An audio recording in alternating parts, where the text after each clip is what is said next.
기후변화 대응 건축가 생존을 위한 설계 혁명. 안녕하세요, 청취자 여러분. 여러분은 혹시 집을 선택할 때 무엇을 가장 중요하게 생각하십니까? 위치, 가격, 디자인? 아마도 대부분의 분들이 이런 요소들을 우선순위에 두실 겁니다. 하지만 2025년을 살아가는 우리에게는 이제 완전히 새로운 기준이 필요한 시대가 되었습니다. 바로 이 집에서 생존할 수 있는가? 라는 질문 말입니다. 기후변화라는 단어는 이제 더 이상 뉴스 속 먼 이야기가 아닙니다. 지구 평균 기온이 지속적으로 상승하고 전 세계적으로 이상기후 현상이 일상이 되어버린 지금, 우리의 주거 환경은 근본적인 변화를 요구받고 있습니다.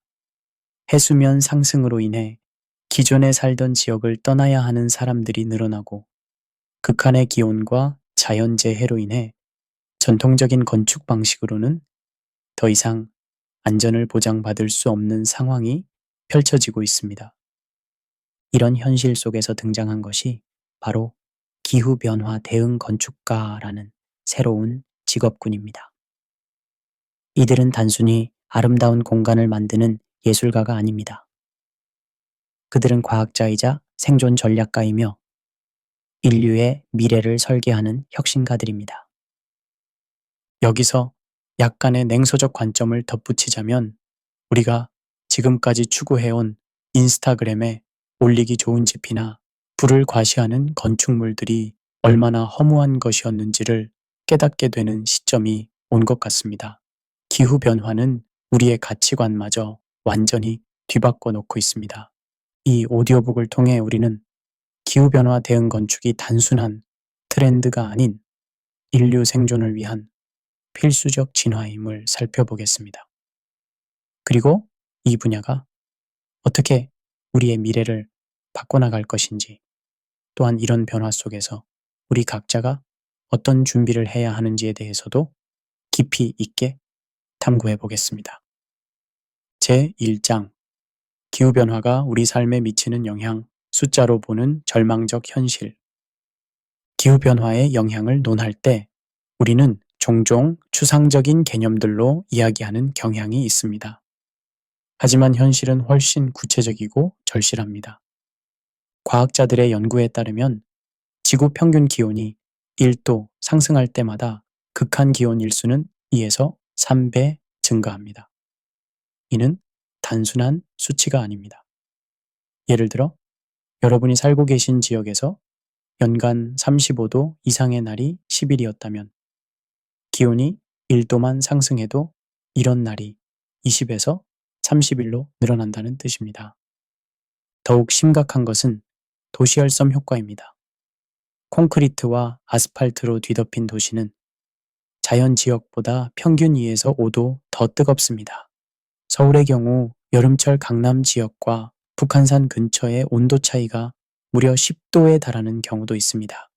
이는 같은 도시 안에서도 사는 곳에 따라 생존 조건이 완전히 달라진다는 의미입니다. 여기서 약간의 냉소적 관점을 덧붙이자면, 우리는 지금까지 편의성이라는 이름으로 자연을 파괴하고 콘크리트 정글을 만들어 왔습니다. 그 결과가 바로 우리 자신을 괴롭히는 열지옥이 된 것입니다. 아이러니하게도 더 시원한 곳을 찾아 에어컨을 틀수록 도시는 더욱 뜨거워집니다. 해수면 상승 문제도 더 이상 미래의 이야기가 아닙니다. 현재 매년 3.3mm씩 해수면이 상승하고 있으며, 이는 100년 후 33cm의 상승을 의미합니다. 하지만 극지방 빙하의 용해 속도가 가속화되면서 이 수치는 예상보다 훨씬 빠를 수 있습니다. 네덜란드는 이미 국토의 26%가 해수면보다 낮은 상황에서 첨단 제방 기술로 생존하고 있고, 몰디브나 투발루 같은 섬나라들은 나라 전체가 바다에 잠길 위기에 처해 있습니다. 극한 기상현상의 빈도와 강도도 급격히 증가하고 있습니다. 태풍, 허리케인, 산불, 홍수, 가뭄의 강도가 과거와는 비교할 수 없을 정도로 강해지고 있습니다.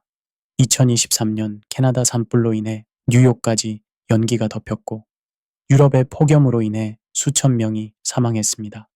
이런 현상들은 이제 예외적인 사건이 아니라 새로운 정상이 되어가고 있습니다. 건축물에 미치는 직접적 영향도 심각합니다. 기존 건물들의 냉방 에너지 소비가 급증하면서 전력망의 과부하가 걸리고 극한 기온으로 인해 건축 자재가 변형되거나 수명이 단축되고 있습니다. 특히 아스팔트 도로가 녹아내리고 철도 레일이 휘어지는 현상들이 실제로 발생하고 있습니다. 이런 현실 앞에서 우리는 더 이상 기존의 건축 방식을 고집할 수 없습니다. 건축은 이제 단순한 주거 공간 제공을 넘어서 기후변화에 대한 적극적 대응 수단이 되어야 합니다. 그리고 이것이 바로 기후변화 대응 건축가들이 해결해야 할 핵심 과제인 것입니다. 제2장 전통 건축의 한계와 새로운 패러다임의 필요성.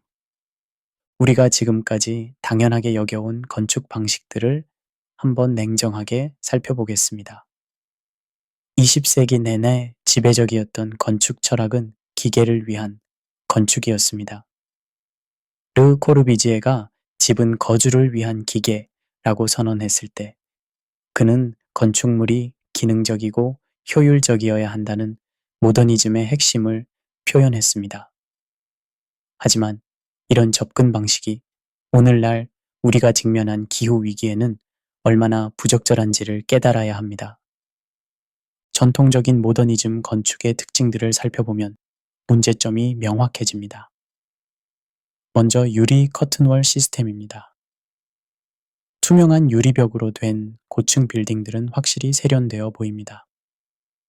하지만 유리는 열전도율이 높아서 여름에는 온실 효과를 만들고 겨울에는 열 손실을 가속화합니다. 결국 막대한 에너지를 투입해서 냉난방을 해야 하는 에너지 낭비 구조물이 되는 것입니다.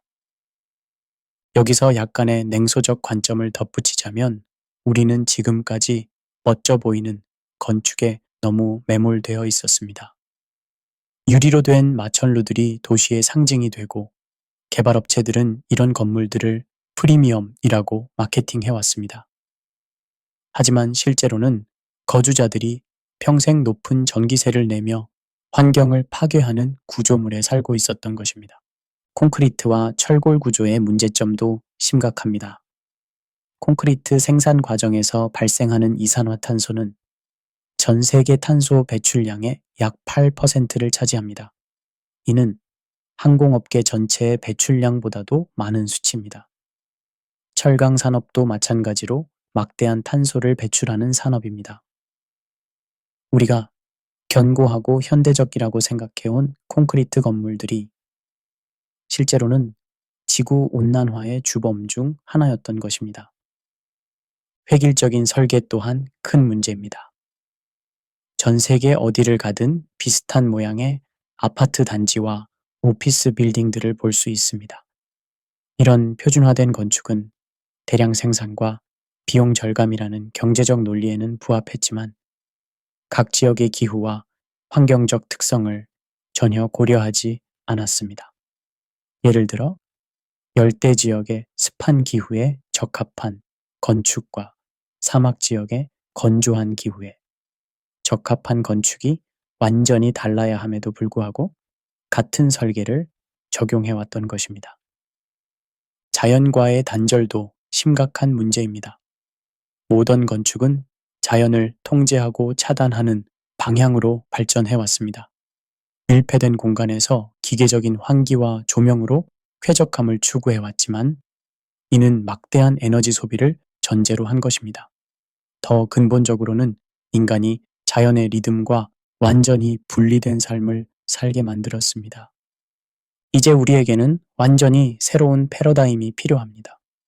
바로 자연과 협력하는 건축입니다. 이는 단순히 나무를 몇 그루 심거나 태양광 패널을 설치하는 것을 의미하지 않습니다. 건축물이 주변 환경과 유기적으로 상호작용하며 에너지를 소비하는 대신 생산하고 탄소를 배출하는 대신 흡수하는 시스템을 만드는 것입니다. 이런 새로운 패러다임에서는 건축가의 역할도 완전히 달라집니다. 단순히 공간을 설계하는 디자이너가 아니라 생태학자, 기후학자, 엔지니어, 사회학자의 역할을 모두 아우르는 통합적 전문가가 되어야 합니다. 그리고 이것이 바로 기후변화 대응 건축가들이 추구하는 새로운 전문성인 것입니다. 제3장 패시브 디자인의 원리와 실제, 자연이 주는 무료 에너지. 패시브 디자인이라는 개념을 들어보셨습니까? 이는 기계적인 장치나 외부 에너지 투입 없이 자연의 힘만을 활용해서 쾌적한 실내 환경을 만드는 설계 방법입니다. 사실 이것은 전혀 새로운 개념이 아닙니다. 우리 조상들이 수천 년 동안 사용해온 지혜로운 건축 방식을 현대적으로 재해석한 것입니다. 전통 한옥의 지혜를 현대적 관점에서 분석해 보겠습니다. 한옥의 처마는 단순한 장식이 아니었습니다. 여름철 높은 태양을 차단하면서도 겨울철 낮은 태양은 실내로 들어오게 하는 정교한 각도로 설계되었습니다. 태양의 고도가 계절에 따라 변하는 것을 정확히 계산한 결과입니다. 여름에는 처마가 그늘을 만들어 집을 시원하게 하고, 겨울에는 햇빛이 방한 깊숙이 들어와 난방 효과를 제공했습니다. 마루와 온돌 시스템도 마찬가지입니다. 마루는 바닥을 지면에서 띄워서 바닥 아래로 공기가 순환하게 함으로써 여름철 습기와 열기를 제거했습니다. 반대로 온돌은 땅의 추결 효과를 활용해서 적은 연료로도 오랫동안 따뜻함을 유지할 수 있게 했습니다. 이는 현대의 지열 시스템과 같은 원리입니다. 현대 패시브 디자인은 이런 전통적 지혜에 과학적 분석을 더한 것입니다. 태양열 이용 원리를 살펴보겠습니다. 건물의 방향과 창문의 크기, 위치를 조절해서 겨울에는 최대한 많은 햇빛을 받아들이고 여름에는 최소화하는 것입니다. 남향으로 설계된 건물에 적절한 크기의 창문을 내고 차양이나 발코니로 여름 햇빛을 차단하면 냉난 방비를 30에서 50% 절약할 수 있습니다. 자연황이 시스템도 핵심적입니다. 뜨거운 공기는 위로 올라가고 차가운 공기는 아래로 내려가는 대류 현상을 활용하는 것입니다. 건물 아래쪽에 공기 유입구를 만들고 위쪽에 배출구를 만들면 전력을 사용하지 않고도 지속적으로 신선한 공기가 순환합니다. 여기서 약간의 냉소적 관점을 덧붙이자면 우리는 그동안 에어컨이라는 문명의 이기에 너무 의존해 왔습니다. 더위를 견디지 못해서 에어컨을 틀고 에어컨의 실외기가 내뿜는 뜨거운 공기 때문에 도시가 더욱 뜨거워지는 악순환을 만들어 왔습니다. 패시브 디자인은 이런 악순환을 끊을 수 있는 해답입니다. 단열과 기밀성도 패시브 디자인의 핵심 요소입니다. 좋은 단열재는 여름에는 외부에 뜨거운 공기가 실내로 들어오는 것을 막고 겨울에는 실내에 따뜻한 공기가 밖으로 나가는 것을 방지합니다. 열 질량 활용도 중요합니다. 돌이나 콘크리트, 흙벽돌 같은 재료들은 낮에 열을 흡수했다가 밤에 서서히 방출하는 특성이 있습니다. 이를 활용하면 실내 온도의 급격한 변화를 완화할 수 있습니다. 사막 지역의 전통 건축물들이 두꺼운 흙벽을 사용하는 이유가 바로 이 때문입니다. 채광 설계도 패시브 디자인의 중요한 요소입니다. 자연광을 최대한 활용해서 낮 시간 동안의 조명 에너지를 절약하는 것입니다. 하지만 단순히 창문을 크게 만드는 것이 아니라 빛의 깊이와 분포를 고려해서 실내 구석구석까지 고른 채광이 이루어지도록 설계해야 합니다. 이런 패시브 디자인 원리들을 종합적으로 적용하면 에너지 사용량을 70에서 90%까지 줄일 수 있습니다. 그리고 이는 단순히 전기세 절약 차원을 넘어서 지구 환경을 보호하고 우리의 생존 가능성을 높이는 일입니다. 제4장 제로에너지 건축의 혁신, 에너지를 생산하는 집. 제로에너지 건축은 1년 동안 건물이 사용하는 에너지와 생산하는 에너지가 같거나 오히려 더 많은 에너지를 생산하는 건축물을 의미합니다. 이는 단순한 이상이 아니라 이미 전 세계적으로 실현되고 있는 현실입니다. 태양광 발전 시스템이 제로에너지 건축의 핵심입니다. 현재 태양광 패널의 효율은 20에서 25% 수준까지 향상되었고 가격은 지난 10년간 85% 이상 하락했습니다. 이제 태양광 발전은 경제적으로도 충분히 매력적인 선택이 되었습니다. 여기서 약간의 냉소적 관점을 덧붙이자면 우리는 그동안 공짜 에너지인 태양빛을 그냥 버려왔습니다. 매일 지구에 도달하는 태양 에너지는 전 세계 연간 에너지 소비량의 1만 배가 넘습니다.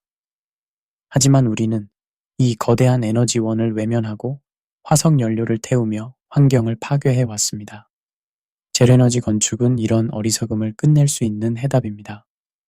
지열 시스템도 제로에너지 건축의 중요한 구성 요소입니다.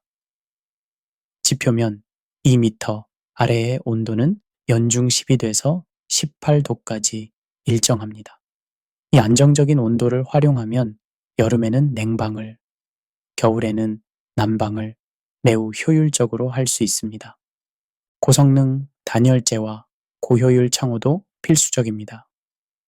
진공 유리나 삼중창 시스템을 사용하면 열 손실을 극대적으로 줄일 수 있습니다. 에너지 회수형 환기 시스템도 핵심 기술입니다.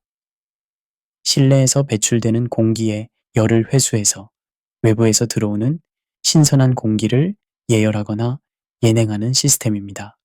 이를 통해 환기로 인한 에너지 손실을 70에서 90% 줄일 수 있습니다. 스마트 에너지 관리 시스템도 중요합니다.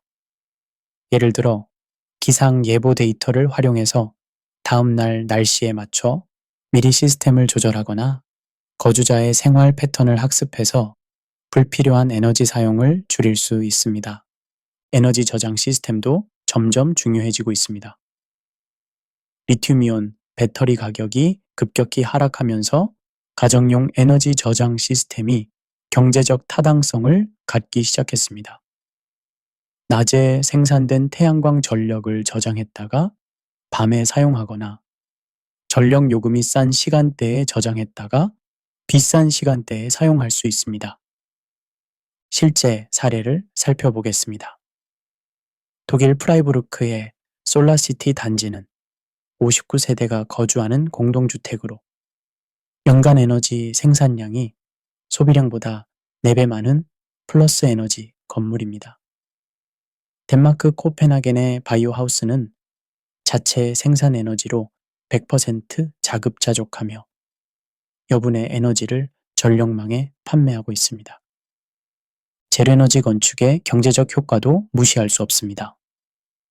초기 투자비는 일반 건축물보다 15에서 25% 높지만 20에서 30년 생애 주기를 고려하면 총 비용이 더 낮습니다. 더 중요한 것은 에너지 비용 상승과 탄소세 도입 등을 고려할 때 경제적 우위가 더욱 확대될 것이라는 점입니다. 제5장 기후특화 설계의 지역별 접근법, 대지가 알려주는 설계법. 지구상의 다양한 기후 조건에서 인간이 생존하고 번영해온 역사를 보면 각 지역마다 고유한 건축적 해답이 존재했음을 알 수 있습니다. 현대의 기후변화 대응 건축가들은 이런 전통적 지혜를 과학적으로 분석하고 현대 기술과 결합해서 새로운 해답을 만들어내고 있습니다. 사막기후 지역의 건축 전략부터 살펴보겠습니다. 사막은 일교차가 크고 습도가 낮으며 태양 복사열이 강한 지역입니다. 중동의 전통 건축물들을 보면 두꺼운 벽체와 작은 창문, 중정 구조가 특징적입니다. 이는 모두 과학적 근거가 있는 설계입니다. 두꺼운 흙벽은 열질량 효과를 활용한 것입니다. 낮에는 뜨거운 외부 열이 벽을 통과해서 실내에 도달하는데 8배에서 12시간이 걸립니다. 그 시간이면 이미 밤이 되어서 외부 온도가 내려가고 벽체에 축적된 열은 밤의 차가운 공기로 배출됩니다. 결과적으로 실내는 하루 종일 비교적 일정한 온도를 유지할 수 있습니다. 중정 구조는 자연 환기를 유도하는 정교한 시스템입니다. 중정의 바닥은 밤새 복사냉각으로 온도가 내려가고 낮에는 그늘진 중정의 차가운 공기가 주변 방들로 유입됩니다. 동시에 뜨거워진 공기는 중정 위로 빠져나가면서 자연스러운 공기 순환을 만듭니다. 현대의 사막 기후 대응 건축에서는 이런 원리에 첨단 기술을 더했습니다. UAE의 마스다르 시티는 전통적인 바람탑 개념을 현대적으로 재해석했습니다. 45m 높이의 바람탑이 고도가 높은 곳에 시원한 바람을 아래로 끌어내려서 도시 전체를 자연 냉각시킵니다. 열대 기후 지역의 접근법은 완전히 다릅니다. 높은 습도와 연중 높은 기온, 강한 간구가 특징인 열대 지역에서는 환기와 습도 조절이 핵심입니다. 동남아시아의 전통 고상식 주택은 이런 조건에 완벽하게 적응한 건축 형태입니다. 바닥을 지면에서 띄우는 것은 단순히 홍수를 피하기 위한 것만이 아닙니다. 바닥 아래로 공기가 순환하면서 습기를 제거하고 온도를 낮추는 효과가 있습니다. 또한 지면의 습기와 벌레들로부터 거주 공간을 보호하는 역할도 합니다. 넓은 처마와 개방형 구조도 열대 기후의 특성을 고려한 것입니다. 처마는 강한 비와 햇빛을 차단하면서도 바람의 흐름은 방해하지 않습니다. 벽체의 많은 부분이 개방되어 있어서 공기가 자유롭게 순환할 수 있습니다. 여기서 약간의 냉소적 관점을 덧붙이자면 우리는 그동안 문명화라는 이름으로 이런 지혜로운 전통 건축들을 낙후된 것으로 치부해왔습니다. 그리고 에어컨이 설치된 콘크리트 박스를 현대적이라고 여겼습니다. 하지만 기후변화가 심각해진 지금 누가 더 지혜로웠는지가 명확해지고 있습니다. 온대 기후 지역에서는 계절별 변화에 유연하게 대응하는 것이 핵심입니다. 한국의 전통 한옥이 대표적인 예입니다. 여름에는 문을 모두 열어서 시원한 바람이 통과하도록 하고 겨울에는 문을 닫고 온돌로 난방을 했습니다. 같은 공간이 계절에 따라 완전히 다른 기능을 하는 것입니다. 북극 기후 지역의 이글루는 극한 추위에 대응하는 놀라운 건축물입니다. 눈블록으로 만든 돔 구조는 외부가 영하 40도여도 내부는 영상 10에서 15도를 유지할 수 있습니다. 이는 눈의 단열 효과와 돔의 구조적 강도, 그리고 인체와 램프의 열을 효율적으로 순환시키는 공기 흐름 설계가 결합된 결과입니다. 현대의 기후 특화 설계에서는 이런 전통적 지혜에 기후 데이터 분석과 컴퓨터 시뮬레이션을 더했습니다. 각 지역의 30년간 기상 데이터를 분석해서 최적의 건물 방향, 창문 크기, 차양 각도 등을 정밀하게 계산할 수 있습니다. 그리고 미래 기후변화 시나리오까지 고려해서 50년 후에도 유효한 설계를 만들어냅니다.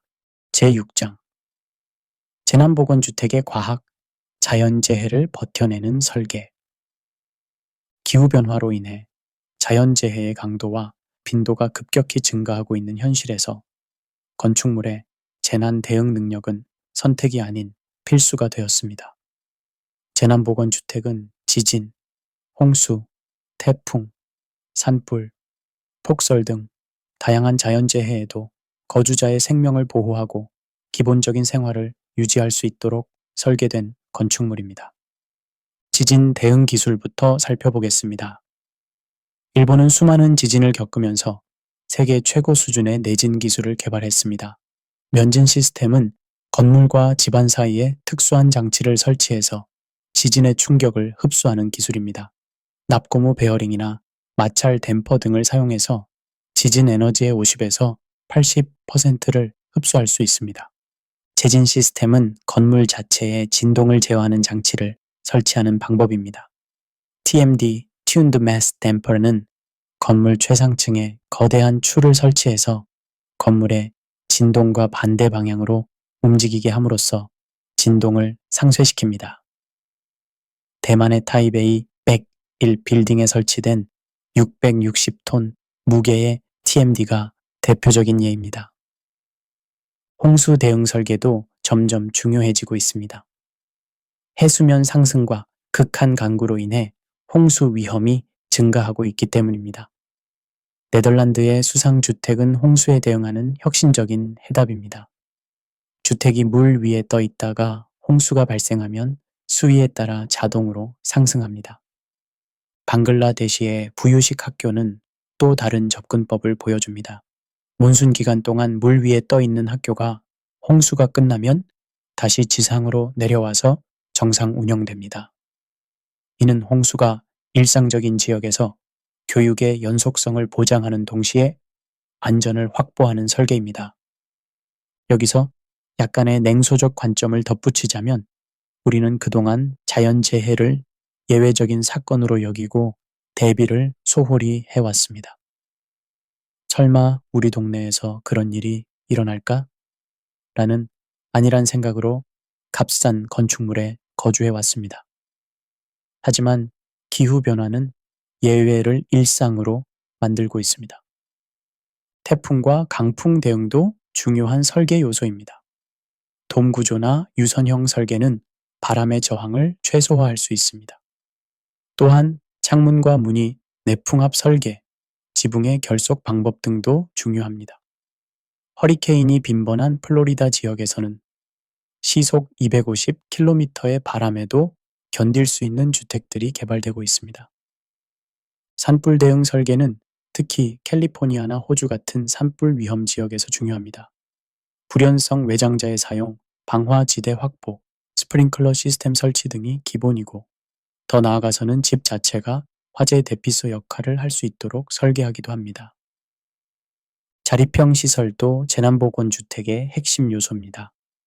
재난 발생 시 전력, 상하수도, 통신 등 사회 인프라가 마비될 수 있기 때문에 주택 자체가 독립적으로 기본적인 생활을 유지할 수 있어야 합니다. 태양광 발전, 빗물 저장, 정화시설, 비상식량 저장 공간 등이 통합적으로 설계됩니다. 구조적 다중화도 중요한 원칙입니다. 하나의 시스템이 고장 나더라도 다른 시스템이 기능을 대체할 수 있도록 설계하는 것입니다. 예를 들어 전력 공급이 태양광, 풍력, 배터리 등 여러 방식으로 이루어지거나 물 공급이 상수도, 빗물, 지하수 등 다양한 경로로 확보되는 것입니다. 재료의 선택도 중요합니다. 가벼우면서도 강한 재료, 부식에 강한 재료, 화재에 견디는 재료 등이 종합적으로 고려되어야 합니다. 최근에는 탄소 섬유나 고강도 콘크리트, 난연성 목재 등 첨단 재료들이 재난 보건 건축에 활용되고 있습니다. 무엇보다 중요한 것은 지역별 재난 특성에 맞는 맞춤형 설계입니다. 지진과 태풍이 빈번한 일본, 홍수가 일상적인 방글라데시, 산불 위험이 높은 캘리포니아, 토네이도가 많은 미국 중부 지역은 각각 다른 대응 전략이 필요합니다. 기후변화 대응 건축가들은 이런 지역별 특성을 정밀하게 분석해서 최적의 해답을 제시해야 합니다. 제7장 탄소 저감 건축 자재의 혁명, 지구를 살리는 새로운 재료들. 건축 산업은 전 세계 탄소 배출량의 약 40%를 차지하는 거대한 오염원입니다. 그 중에서도 건축 자재의 생산과 운송 과정에서 발생하는 탄소 배출이 상당한 비중을 차지합니다. 하지만 다행히도 이 문제를 해결할 수 있는 혁신적인 친환경 건축 자재들이 속속 개발되고 있습니다. 먼저 콘크리트의 대안들을 살펴보겠습니다. 콘크리트는 시멘트, 물, 골재로 구성되는데 이 중 시멘트 생산 과정에서 막대한 양의 이산화탄소가 발생합니다. 시멘트 1톤을 생산할 때 약 0.9톤의 이산화탄소가 배출됩니다. 이를 해결하기 위해 개발된 것이 그린 콘크리트입니다. 플라이애쉬를 활용한 콘크리트는 석탄 화력 발전소에서 나오는 부산물을 시멘트의 일부로 대체한 것입니다. 시멘트 사용량을 30에서 50% 줄일 수 있어서 탄소 배출량을 크게 감소시킬 수 있습니다. 또한 플라이애쉬의 포졸란 반응으로 인해 콘크리트의 강도와 내구성이 오히려 향상되는 효과도 있습니다. 슬래그 시멘트는 제철소에서 나오는 고로 슬래그를 활용한 것입니다. 일반 시멘트 대비 탄소 배출량을 70% 이상 줄일 수 있으면서도 강도와 내구성이 우수합니다. 특히 해수나 화학물질에 대한 저항성이 뛰어나서 해안가나 산업시설의 건축에 적합합니다. 여기서 약간의 냉소적 관점을 덧붙이자면 우리는 그동안 산업 폐기물이라고 불렀던 것들이 실제로는 귀중한 자원이었다는 것을 뒤늦게 깨닫고 있습니다. 수십 년 동안 매립하거나 버려왔던 플라이애쉬와 슬래그가 콘크리트보다 더 좋은 건축 재료가 될 수 있었다는 것은 우리의 근시안적 사고를 보여주는 대표적인 사례입니다. 바이오 기반 재료들도 주목받고 있습니다. 햄프크리트는 대마줄기와 석회, 물을 혼합해서 만든 친환경 건축 재료입니다. 제조 과정에서 탄소를 흡수하기 때문에 탄소 배출량이 마이너스입니다. 또한 단열성이 우수하고 습도 조절 기능이 있어서 쾌적한 실내 환경을 만들어줍니다. 균사체 기반 건축 재료는 더욱 혁신적입니다. 버섯의 뿌리 부분인 균사체를 농업 폐기물과 함께 배양해서 만든 재료로 가볍고 단열성이 좋으며 완전히 생분해됩니다. 몇 주 만에 성장하고 사용 후에는 퇴비로 활용할 수 있어서 순환경제의 완벽한 사례입니다. 3D 프린팅용 흙 건축 재료도 주목할 만합니다. 현지에서 채취한 흙의 소량의 시멘트나 석회를 첨가해서 3D 프린터로 건물을 짓는 기술입니다. 운송비가 거의 들지 않고 폐기물도 최소화할 수 있습니다. 아프리카나 남미 등 개발도상국에서 저비용 주택 공급에 활용되고 있습니다. 재활용 재료의 활용도 확대되고 있습니다. 폐플라스틱을 활용한 건축 재료는 바다와 땅에 버려진 플라스틱 폐기물을 유용한 자원으로 전환시킵니다.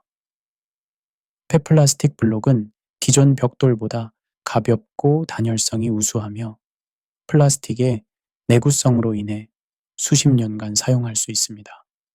재활용 철강과 목재도 중요한 친환경 재료입니다. 철강은 무한정 재활용이 가능한 재료로 재활용 철강을 사용하면 신규 철강 대비 에너지 사용량을 75% 줄일 수 있습니다. 재활용 목재는 철거 건물에서 나온 목재를 재가공한 것으로 새로운 나무를 베지 않아도 되기 때문에 산림 보호에 도움이 됩니다. 탄소 포집 콘크리트는 더욱 혁신적입니다. 제조 과정에서 대기 중에 이산화탄소를 흡수해서 콘크리트 내부에 고정시키는 기술입니다. 이렇게 만들어진 콘크리트는 시간이 지날수록 더욱 단단해지며 건물 전체가 거대한 탄소 저장고 역할을 합니다. 지역 자재의 활용도 중요한 전략입니다. 건축 재료의 운송 과정에서 발생하는 탄소 배출을 줄이기 위해 가능한 한 현지에서 구할 수 있는 재료를 사용하는 것입니다. 현지 석재, 흙, 목재 등을 활용하면 운송비도 절약하고 지역 경제도 활성화할 수 있습니다. 바이오 콘크리트는 자가 치유 기능을 가진 혁신적인 재료입니다. 콘크리트 내부에 석회석을 생성하는 박테리아를 포함시켜서 균열이 발생했을 때 박테리아가 활성화되어 스스로 균열을 메우는 기능을 합니다. 이를 통해 건물의 수명을 크게 연장할 수 있습니다. 이런 혁신적인 재료들의 개발과 상용화는 건축 산업의 탄소 중립 달성에 핵심적인 역할을 하고 있습니다. 그리고 기후변화 대응 건축가들은 이런 새로운 재료들의 특성을 이해하고 적절히 활용할 수 있는 전문성을 갖춰야 합니다. 제8장 미래 건축가의 역할과 준비, 생존 전략가로서의 건축가. 기후변화 시대의 건축가는 더 이상 예쁜 건물을 그리는 예술가가 아닙니다. 그들은 인류의 생존을 위한 전략을 세우고 실행하는 과학자이자 엔지니어이며 사회의 지속 가능성을 책임지는 리더입니다. 이런 역할 변화에 맞춰 건축가들이 갖춰야 할 역량과 준비 과정도 완전히 달라지고 있습니다. 먼저 학제 간 융합 역량이 필수적입니다. 기후변화 대응 건축가는 건축학뿐만 아니라 기후학, 환경공학, 재료공학, 에너지공학, 생태학, 심지어 사회학과 경제학까지 아우르는 통합적 지식이 필요합니다. 예를 들어 패시브 하우스를 설계하려면 여력학과 유체역학을 이해해야 하고 지역 기후 데이터를 분석할 수 있어야 합니다. 데이터 분석 능력도 중요해졌습니다. 30년간의 기상 데이터, 미래 기후변화 시나리오, 에너지 시뮬레이션 결과 등 방대한 데이터를 분석해서 최적의 설계 결정을 내려야 합니다. 파이썬이나 R 같은 프로그래밍 언어를 다룰 수 있고 기계학습을 활용한 예측 모델을 구축할 수 있는 능력이 필요합니다. 여기서 약간의 냉소적 관점을 덧붙이자면 기존 건축 교육은 예술적 감성과 창의적 디자인에만 치중해 왔습니다. 하지만 지구가 불타고 있는 상황에서 아름다운 형태보다는 생존 가능한 기능이 훨씬 중요합니다. 건축계가 이런 현실을 받아들이고 교육 과정을 혁신하는 데에는 아직도 시간이 걸릴 것 같습니다. 시뮬레이션 도구 활용 능력도 필수입니다. 에너지 플러스, 디자인 빌더, ISBE 같은 에너지 시뮬레이션 소프트웨어를 사용해서 건물의 에너지 성능을 예측하고 최적화할 수 있어야 합니다. CFD, 컴퓨테이셔널 플루이드 다이내믹스 소프트웨어로 공기 흐름을 분석하고 일조 분석 프로그램으로 자연광 활용을 최적화하는 능력도 필요합니다. 생명주기 평가 능력도 중요합니다. 건축 재료의 생산부터 운송, 시공, 사용, 해체까지 전 과정에서 발생하는 환경 영향을 정량적으로 평가할 수 있어야 합니다. 이를 통해 진정으로 친환경적인 설계를 할 수 있습니다. 커뮤니케이션 능력도 더욱 중요해졌습니다. 기후변화 대응 건축의 필요성과 효과를 건축주, 사용자, 정책 결정자들에게 설득력 있게 전달할 수 있어야 합니다. 복잡한 기술적 내용을 일반인도 이해할 수 있도록 쉽게 설명하는 능력이 필요합니다. 글로벌 협력 능력도 필수입니다. 기후변화는 전 지구적 문제이기 때문에 국경을 넘나드는 협력이 필요합니다. 다양한 문화와 기후 조건에서의 건축 경험을 쌓고 국제적인 네트워크를 구축하는 것이 중요합니다. 영어는 기본이고 현지 언어와 문화에 대한 이해도 필요합니다. 정책과 제도에 대한 이해도 중요합니다. 탄소세, 건축물 에너지 효율 의무화, 재생에너지 인센티브 등 각국의 기후 정책이 건축 설계에 미치는 영향을 이해하고 활용할 수 있어야 합니다. 때로는 정책 제안이나 기준 마련에 직접 참여하는 경우도 있습니다. 실무 경험도 다양화되어야 합니다. 설계사무소에서의 경험만으로는 부족하고 건설회사, 엔지니어링 회사, 에너지 컨설팅 회사, 연구기관, 정부기관 등에서의 경험이 도움이 됩니다. 각 분야의 관점과 제약사항을 이해해야 실현 가능한 설계를 할 수 있습니다. 지속적인 학습도 필수입니다. 기후변화 대응 기술은 매우 빠르게 발전하고 있어서 기존 지식이 금방 구식이 됩니다.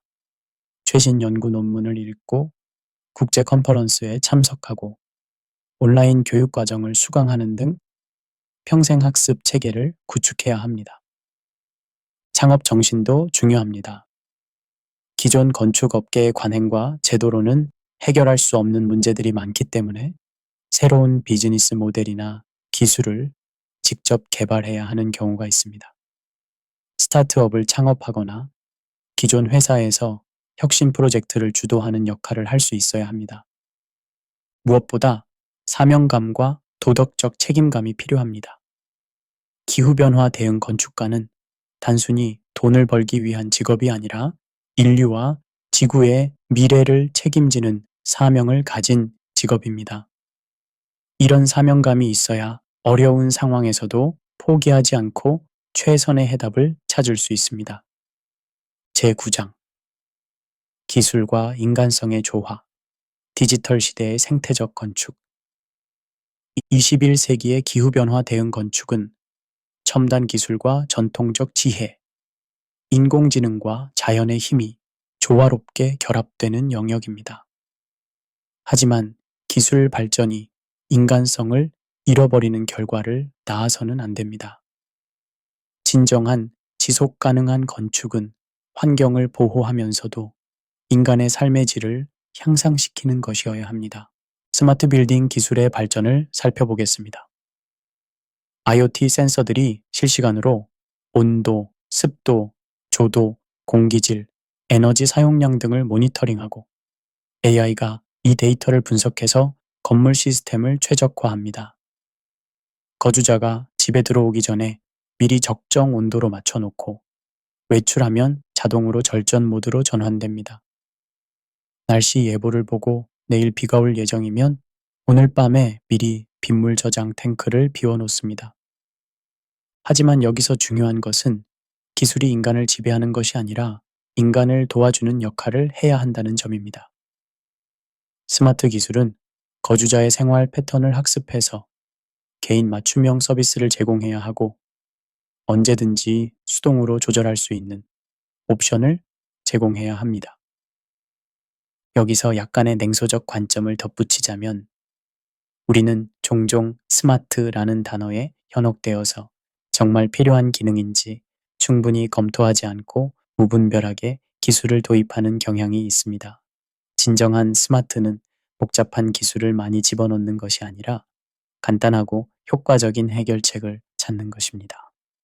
바이오필릭 디자인은 인간과 자연의 연결을 회복하는 중요한 접근법입니다. 인간은 진화 과정에서 자연 환경에 적응해 왔기 때문에 자연 요소가 있는 공간에서 스트레스가 줄어들고 집중력과 창의성이 향상됩니다. 실내 정원, 자연광, 자연 소재, 물소리, 식물 등을 건축 설계에 적극 통합하는 것입니다. 그린 루프와 벽면 녹화는 도시의 생물 다양성을 증진시키고 열섬 효과를 완화하는 동시에 거주자들에게 자연과의 접촉 기회를 제공합니다. 서울의 동대문 디자인 플라자나 밀라노의 보스코 베르티칼레 같은 사례들이 이런 접근법의 가능성을 보여줍니다. 실내 공기질 관리도 인간성을 고려한 기술 적용의 좋은 예입니다. 단순히 기계적인 환기만 하는 것이 아니라 식물을 활용한 자연 공기 정화, 천연 재료를 통한 습도 조절, 음이온 발생 등을 통해 건강하고 쾌적한 실내 환경을 만드는 것입니다. 커뮤니티 중심의 설계도 중요합니다. 지속 가능한 건축은 개별 건물의 성능만 중요한 것이 아니라 지역 커뮤니티 전체의 회복력을 높이는 것이어야 합니다. 공동 정원, 공유 공간, 재난 대피소, 에너지 공유 시스템 등을 통해 이웃 간의 연대와 협력을 강화하는 설계가 필요합니다. 문화적 감수성도 고려해야 합니다.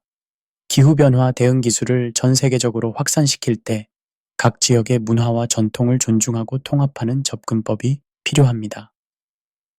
서구의 기술을 일방적으로 이식하는 것이 아니라 현지의 전통 건축 지혜와 결합해서 지역에 적합한 해답을 만들어내는 것입니다. 사회적 형평성도 중요한 고려사항입니다. 기후변화 대응 건축의 혜택이 부유한 계층에만 집중되어서는 안 됩니다.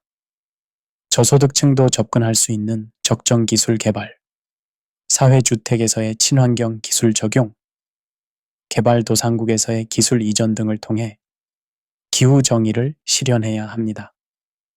교육과 인식 개선도 기술만큼 중요합니다. 아무리 좋은 기술이 적용된 건물이라도 사용자가 제대로 이해하고 활용하지 못하면 효과가 반감됩니다. 건물 사용자들이 에너지 절약 방법을 이해하고 친환경 생활 습관을 기를 수 있도록 도와주는 교육 프로그램이 필요합니다. 정신적 웰빙도 고려해야 합니다. 기후변화로 인한 불안감과 스트레스가 증가하고 있는 상황에서 건축 공간이 사람들의 정신 건강에 미치는 영향을 고려한 설계가 필요합니다.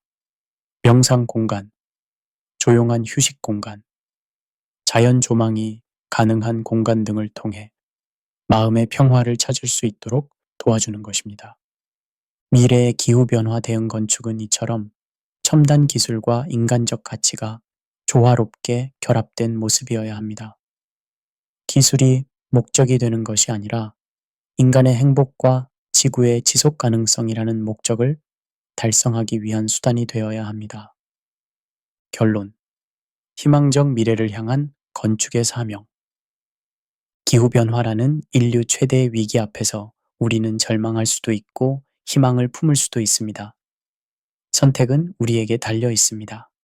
그리고 건축이라는 분야가 이 선택에서 핵심적인 역할을 할 수 있다는 것이 이 오디오북의 핵심 메시지였습니다.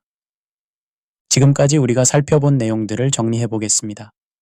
기후변화는 더 이상 먼 미래의 이야기가 아니라 지금 당장 우리 삶에 영향을 미치고 있는 현실입니다.